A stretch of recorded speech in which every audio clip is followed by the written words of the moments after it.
So good morning, welcome back. आज के video में हम चर्चा करेंगे मार्क्सिस्ट थ्योरी ऑफ स्टेट की।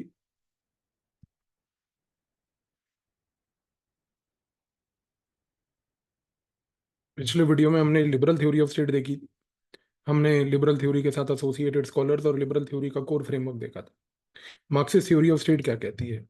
इसका बेसिक प्रीमाइस ये है कि जो स्टेट है, पहली बात तो वो न्यूट्रल एंटिटी नहीं है। देखिए, ये एक बेसिक फर्क अब आपको क्लियर हो गया होगा, क्योंकि जब हमने लिबरल थ्योरी की बात की थी तो हमने लिबरल थ्योरी में यही बात बोली थी कि वो स्टेट को न्यूट्रल एंटिटी मानता है, और स्टेट को न्यूट्रल के साथ साथ एक लिमिटेड एंटिटी भी मानता है।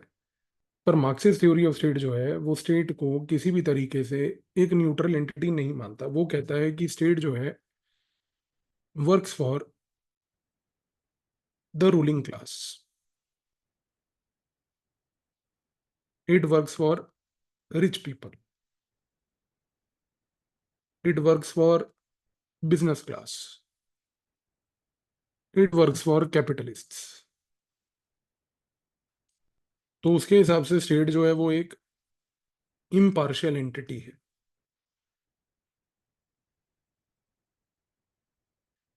तो मार्क्सिस्ट थ्योरी जो है वो हमेशा ये कहती है कि जो स्टेट है उसका फंडामेंटल ऑब्जेक्टिव ये है कि वो रूलिंग क्लास उसके लिए काम करती है, बिजनेस क्लास जो है खास करके कैपिटलिस्ट क्लास उसके लिए काम करती है। और इस रीजन से क्या है कि स्टेट को हम एक इम्पार्शियल एंटिटी के नजरिए से देखते हैं, क्योंकि यहाँ पर प्रॉब्लम यह है कि स्टेट कभी भी अपने इंटरेस्ट में लोगों के हितों में काम नहीं करती। वो हमेशा काम करती है किसी न किसी स्पेसिफिक ग्रुप के इंटरेस्ट के लिए। इस कॉन्टेक्स्ट में यहाँ पर अगर आपको याद हो तो हम पहले भी बात कर चुके हैं कि कार्ल मार्क्स ने बेस और सुपर स्ट्रक्चर मॉडल दिया था, और उस बेस सुपर स्ट्रक्चर मॉडल में उसने ये बात एक्सप्लेन भी की थी कि जो इकोनॉमिक बेस है, जो कैपिटलिस्ट बेस है, यही कैपिटलिस्ट बेस कंट्रोल करता है सुपर स्ट्रक्चर में पॉलिटिक्स को। तो उसका मानना यह था कि जो पॉलिटिक्स है वो बेसिकली वर्क करती है कैपिटलिस्ट क्लास के साथ। इसी रीजन से कार्ल मार्क्स की थ्योरी को हमने पहले पुराने वीडियोस में इकोनॉमिक डिटर्मिनिज्म का एक नाम दिया था, कि कार्ल मार्क्स के हिसाब से इकोनॉमी डिटरमिन करती है पूरे सुपर स्ट्रक्चर को। उस सुपर स्ट्रक्चर में पॉलिटिक्स भी आती है, आइडियोलॉजी भी आती है, रिलीजन भी आता है, मीडिया भी आती है, सब कुछ आता है। और कार्ल मार्क्स के ये आइडिया को आगे बिल्ड किया था एंटोनियो ग्राम्स्की ने। तो एंटोनियो ग्राम्स्की ने इस आइडिया को बिल्ड करते हुए दिया था एक आइडिया जो हम डिस्कस कर चुके हैं, which is called the cultural hegemony. और इस कल्चरल हेजेमनी में उसने क्या बोला था कि जो सिविल सोसाइटी होती है वो बेसिकली पॉलिटिकल सोसाइटी के साथ काम करती है और सोसाइटी में हेजेमनी मेंटेन करती है, कंट्रोल मेंटेन करती है।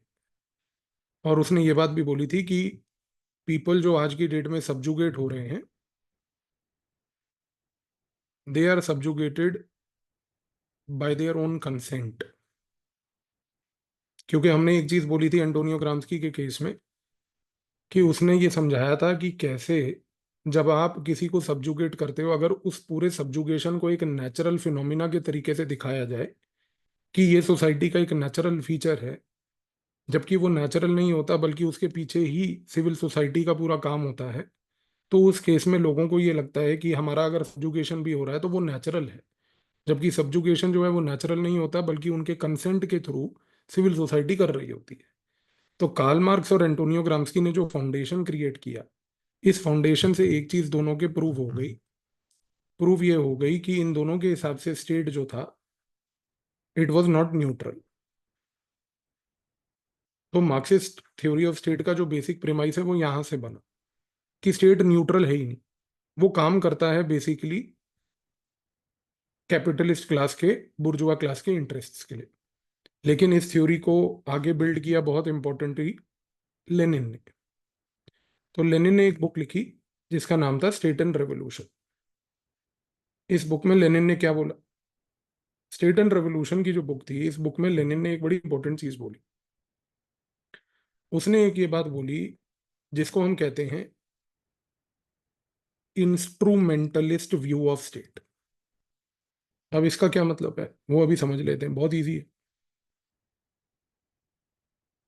इंस्ट्रूमेंटलिस्ट व्यू ऑफ स्टेट के हिसाब से लेनिन ने एक सिंपल चीज बोली, उसने कहा जो स्टेट है वो रिच क्लास का इंस्ट्रूमेंट है, और ये रिच क्लास के इंस्ट्रूमेंट होने के नाते लेनिन ने कहा कि जो स्टेट का ऑब्जेक्टिव होता है, पर्पस होता है, वो ये होता है कि वो रिच के बिहाफ पर वर्कर्स को एक्सप्लॉइट करता है। तो स्टेट इस कॉन्टेक्स्ट में क्या हुआ, एक इंस्ट्रूमेंट हुआ। कैसा इंस्ट्रूमेंट, जो रिच यूज करती है वर्कर्स को एक्सप्लॉइट करने के लिए। अगर स्टेट एक ऐसा इंस्ट्रूमेंट है जो रिच क्लास के हाथ में है और जिसके तहत रिच क्लास जो है वर्कर्स को एक्सप्लॉइट करती है, तो इस कॉन्टेक्स्ट में लेनिन ने कहा कि हमें सोसाइटी में एक रेवोल्यूशन करना पड़ेगा। वो रेवोल्यूशन से क्या होगा कि ये जो रिप्रेसिव इंस्ट्रूमेंट है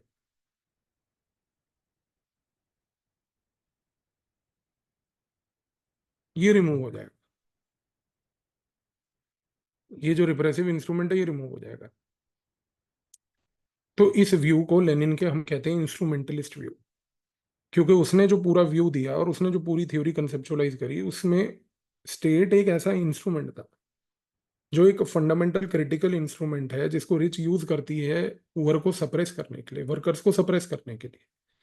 और क्योंकि वर्कर का एक्सप्लॉइटेशन इस इंस्ट्रूमेंट के थ्रू हो रहा है, तो लेनिन ने कहा कि हमें इस एक्सप्लॉइटेशन को रोकने के लिए यहाँ पर रेवोल्यूशन करना जरूरी है। ये रेवोल्यूशन अगर हमने कर दिया तो उससे ये जो रिप्रेसिव इंस्ट्रूमेंट है सोसाइटी का ये रिमूव हो जाएगा। तो लेनिन ने एक बहुत इंपॉर्टेंट कंट्रीब्यूशन दिया by giving the instrumentalist perspective, instrumentalist view of state. अब इस व्यू को आगे किसने बिल्ड किया, इस व्यू को आगे बिल्ड किया एक और स्कॉलर ने जिसका नाम है लुई अल्थूसर। तो लुई अल्थूसर ने क्या बोला, सो लुई अल्थूसर ने एक किताब लिखी, उस किताब का नाम था ideology and ideological state apparatus.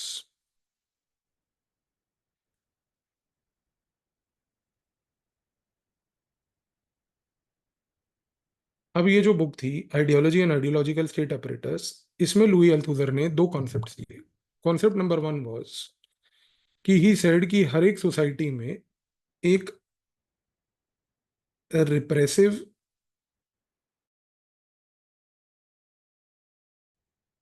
State, society में एक आइडियोलॉजिकल स्टेट अपरेटस होता है। तो हर सोसाइटी में ये दो अपरेटस इकट्ठे होते हैं, आरएसए, आईएसए। पहली बात तो एल्थूजर ये कहता है कि एक सोसाइटी में जो कंट्रोल है वो आता है आरएसए प्लस आईएसए से, इन दोनों के कॉम्बिनेशन से। तो ये दोनों कलेक्टिवली काम करते हैं। और उसने ये बोला कि ये जो रिप्रेसिव स्टेट अपरेटस है आरएसए, इसमें ज्यादातर बेसिकली होती है आर्मी और पुलिस। ये वर्क करती है आइडियोलॉजिकल स्टेट अपरेटस के साथ। आइडियोलॉजिकल स्टेट अपरेटस में आपके होते हैं मीडिया, स्कूल्स, इसके साथ साथ आपका रिलीजन। ये लोग क्या करते हैं, ये सोसाइटी में एक आइडियोलॉजी पैदा करते हैं। इस आइडियोलॉजी को पैदा करने के पीछे रिच और कैपिटलिस्ट क्लास होती है। तो यहां पर रिच और कैपिटलिस्ट क्लास क्या करती है कि वो एक रैशनल अपीयरेंस वाली आइडियोलॉजी पैदा करके सोसाइटी में छोड़ती है। जैसे कि वो कहती है कि देखो हमें इस प्रकार की एजुकेशन चाहिए, मीडिया को सिर्फ यही टाइप के डिबेट्स करने चाहिए, तो वो एजुकेशन सिस्टम में एजुकेशन पॉलिसी को कंट्रोल कर लेते हैं। वो रिलीजन सोसाइटी में क्या रोल प्ले करेगा उसको कंट्रोल कर लेते हैं।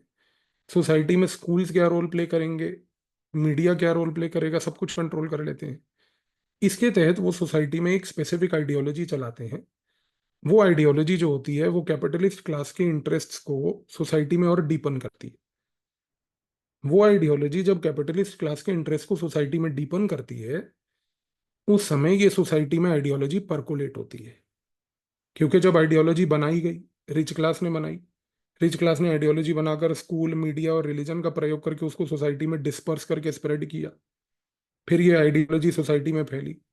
उस दौरान जब ये सोसाइटी आइडियोलॉजी में फैल रही होती है, तो ये इंश्योर करना कि इस आइडियोलॉजी के ऊपर कोई रिवोल्ट ना हो, तो वहां पर रिप्रेसिव स्टेट अपरेटस का प्रयोग किया जाता है, आर्मी और पुलिस का।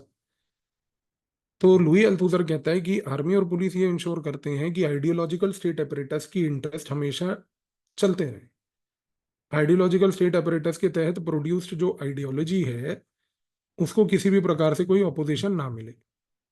और जब उसको किसी प्रकार का कोई ऑपोजिशन नहीं मिलता है, तो उससे इवेंचुअली क्या होता है, उससे इवेंचुअली एक ऐसी परिस्थिति पैदा होती है कि जहां पर इस आइडियोलॉजी को सोसाइटी में परकोलेट करने के बाद सोसाइटी में कंप्लीट कंट्रोल बन जाता है।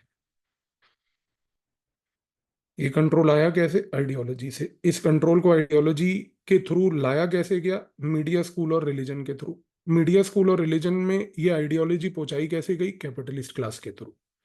इसको इंश्योर किया गया बिना रिवोल्ट के, एक तरीके से पूरी सोसाइटी में परकुलेट होने के लिए रिप्रेसिव स्टेट अपरेटस से।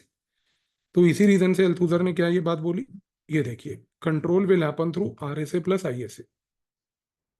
तो ये लुई अल्थुजर की थ्योरी है, बिल्कुल स्ट्रेट फॉरवर्ड और सिंपल है, इसमें कुछ कॉम्प्लिकेटेड नहीं है समझने का। इसके बाद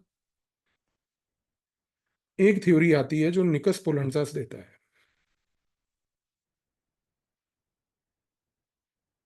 उसने भी एक बुक लिखी, political power and social classes.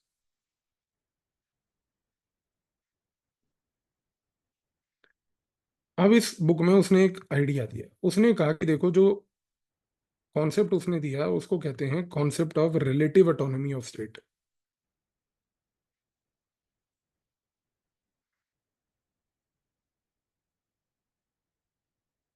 Concept of relative autonomy of state. अब ये concept of relative autonomy of state क्या है? तो निकस पुलंदास ने बोला कि भाई, जब हम बात करते हैं रिलेटिव ऑटोनॉमी ऑफ स्टेट की, तो ये एक ऐसा कॉन्सेप्ट है जहां पर जो स्टेट है वो कैपिटलिस्ट क्लास का पूरा पपेट नहीं होता।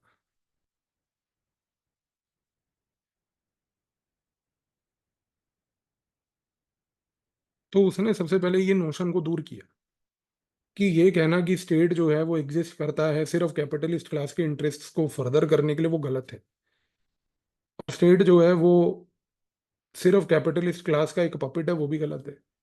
तो रिलेटिव ऑटोनॉमी ऑफ स्टेट में उसने ये बोला कि देखो, स्टेट के पास थोड़ी सी ऑटोनॉमी जरूर होती है, पर अनफॉर्चुनेटली होता क्या है कि इवन दो अगर स्टेट के पास लिमिटेड लेवल पर ऑटोनॉमी है, उसके बावजूद भी क्या होता है कि जब स्टेट कुछ एक्शंस लेता है, तो वो एक्शंस अल्टीमेटली कैपिटलिस्ट्स को ही बेनिफिट करते हैं। पहली बात तो देखो, निकोलस पोलंजास ने ना बेसिकली क्या करा था कि उसकी थ्योरी के तहत उसने स्टेट को ना रेस्क्यू करने की कोशिश करी थी। रेस्क्यू करने की कोशिश करी थी का मतलब ये होता है कि बाकी जितने भी ये मार्क्सिस्ट थिंकर्स थे, इन्होंने तो स्टेट को बेसिकली एक इम्पार्शियल इंस्ट्रूमेंट बना दिया था। स्टेट को बोल दिया था कि भाई ये तो पपेट है कैपिटलिस्ट क्लास का। तो पोलंडस ने बोला कि देखो, ऐसा नहीं है, थोड़ी बहुत ऑटोनॉमी स्टेट के पास होती है, पर उसने यहाँ पर एक केवियट दिया। केवियट यानी कि एक ऐसे पॉइंट को बोला कि थोड़ा सा केयरफुल रहना है हमें, कि अगर स्टेट के पास थोड़ी बहुत ऑटोनॉमी है भी, उसके बावजूद भी अगर स्टेट कोई एक्शंस लेता है, तो वो एक्शंस से वो अल्टीमेटली कैपिटलिस्ट को ही पहली बात तो बेनिफिट करता है। दूसरी बात ये है कि अगर वो कैपिटलिस्ट को बेनिफिट कर भी रहा है, तो इस कॉन्टेक्स्ट में एक चीज ये है कि यहां पर जो समस्या आती है वो ये है कि उसका ओवरऑल ऑब्जेक्टिव अल्टीमेटली क्या रह जाता है, कि जितने भी सोसाइटी में डिफरेंट कैपिटलिस्ट हैं,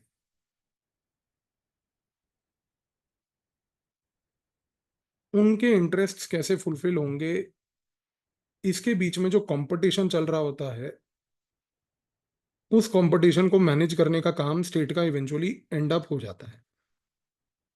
अब ये पॉइंट को समझ लीजिए।